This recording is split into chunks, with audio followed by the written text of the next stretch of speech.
So let me set the stage for you. Imagine putting all your faith in a group of bakers. You trust them to make the dopest pies and cakes around. You believe in those bakers. You think they're just boss-level bakers. You say to them, I trust you, baker bros and gals. You can make the sweetest cakes and tartest pies.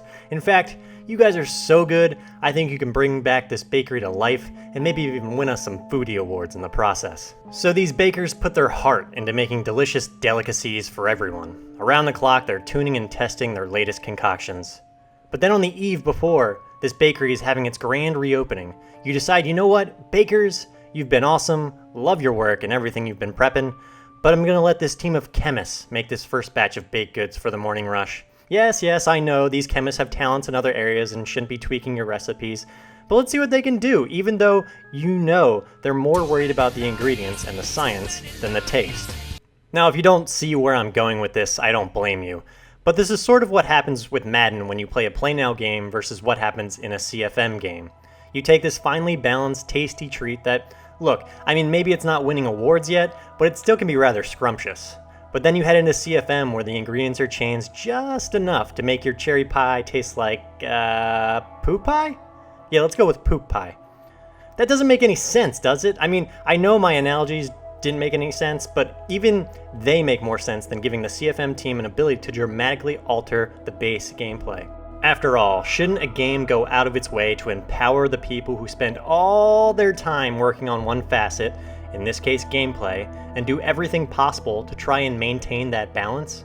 I'm oversimplifying things here at the outset to prove a point, but the crux of my argument here is that game balance in sports games is everything.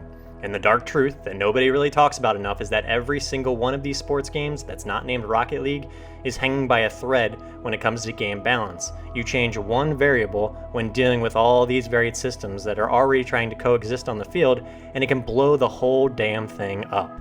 And that's really what happens in CFM. An ingredient is tweaked here, a little glop of spit is added there, and it throws the whole thing just out of whack enough to make you think, man, this game really doesn't feel anything like the other game I play outside this CFM mode. Now to be fair, at launch there were a multitude of things to point to here that were making people say CFM doesn't feel like the base game.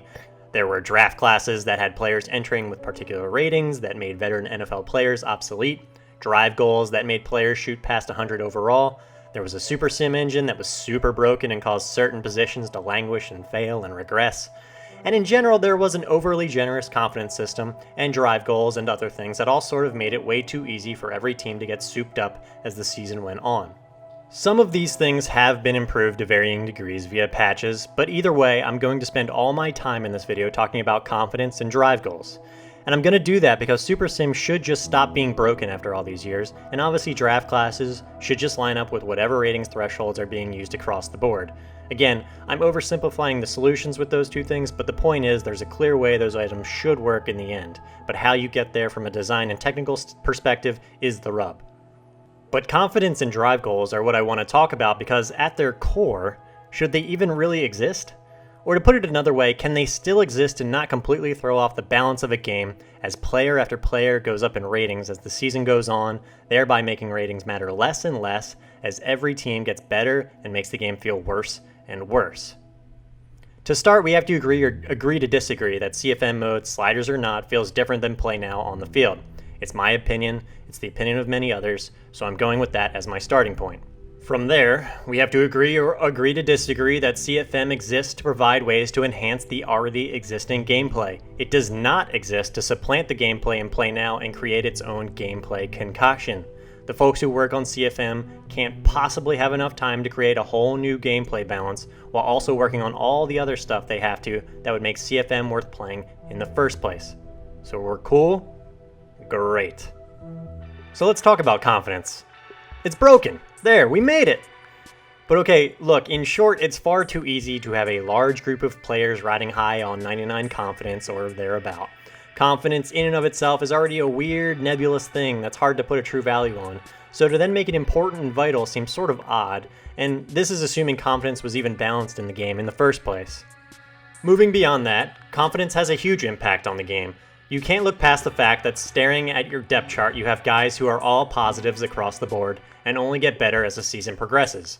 This element is even more curious to me because the Madden developers went out of their way to ensure XP farming was not so easy this year, yet it's almost entirely undermined by confidence still giving you major boosts all season long. It's a tricky problem to solve in that confidence can be more easily acquired the more drive goals you complete and the longer your games are, because then you have more opportunities to rack up stats and drive goals. But shouldn't that be part of the balancing act in the first place?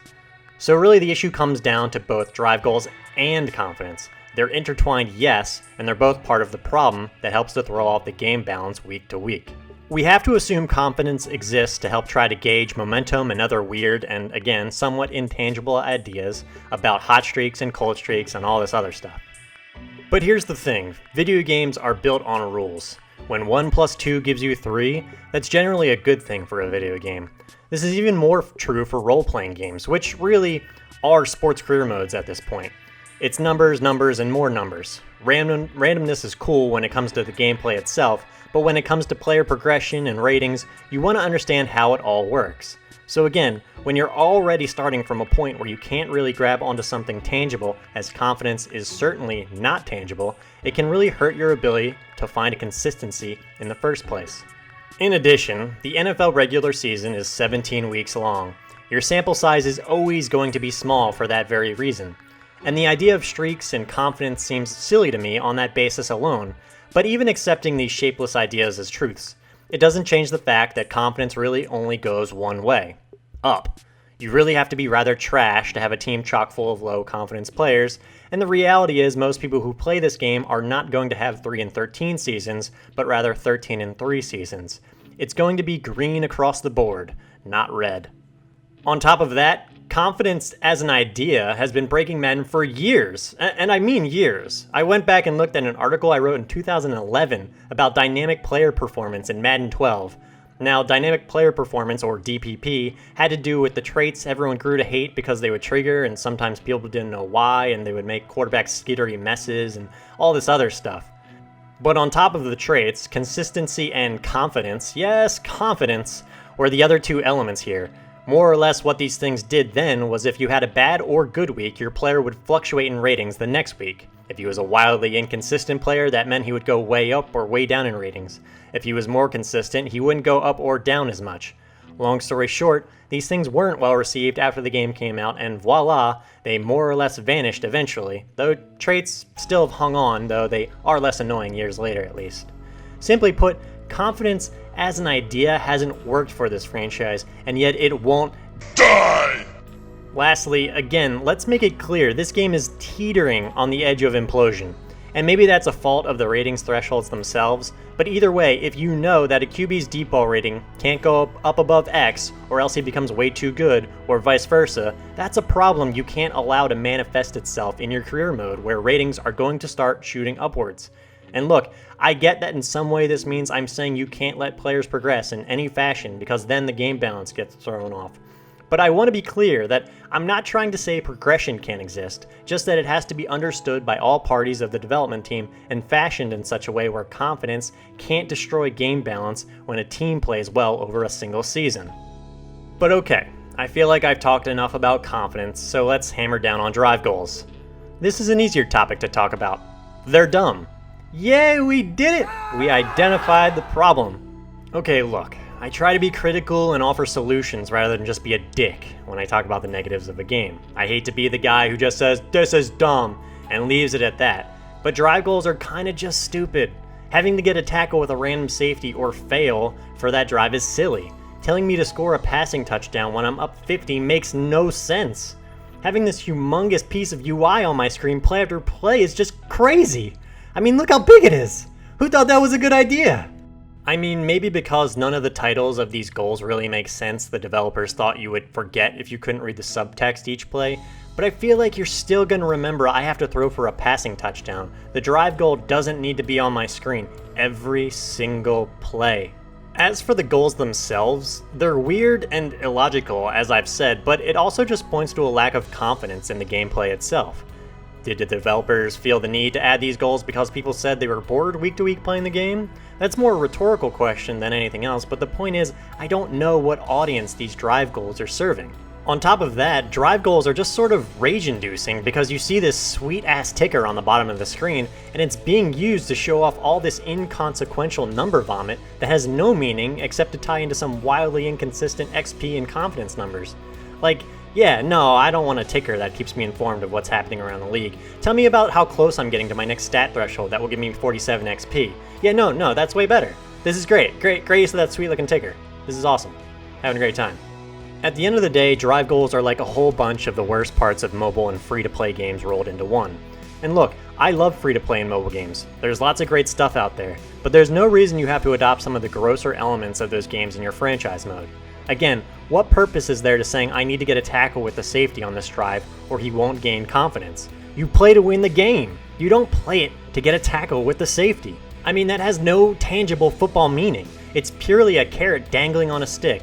It's an inconsequential goal that's supposed to make you feel good about yourself, but even with that being the case, it sort of fights against itself because it says you're a failure if you don't get 2 sacks on a 3-play drive.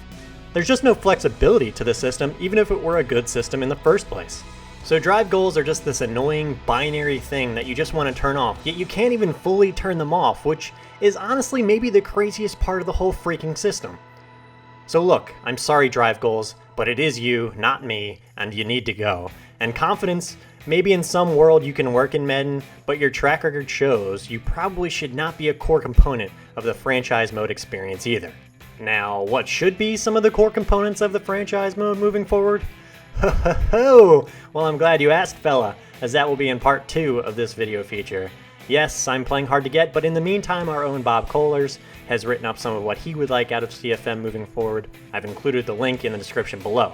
Some of his desires are similar to mine, so hopefully that holds you over until I return later this week with my own thoughts on this topic.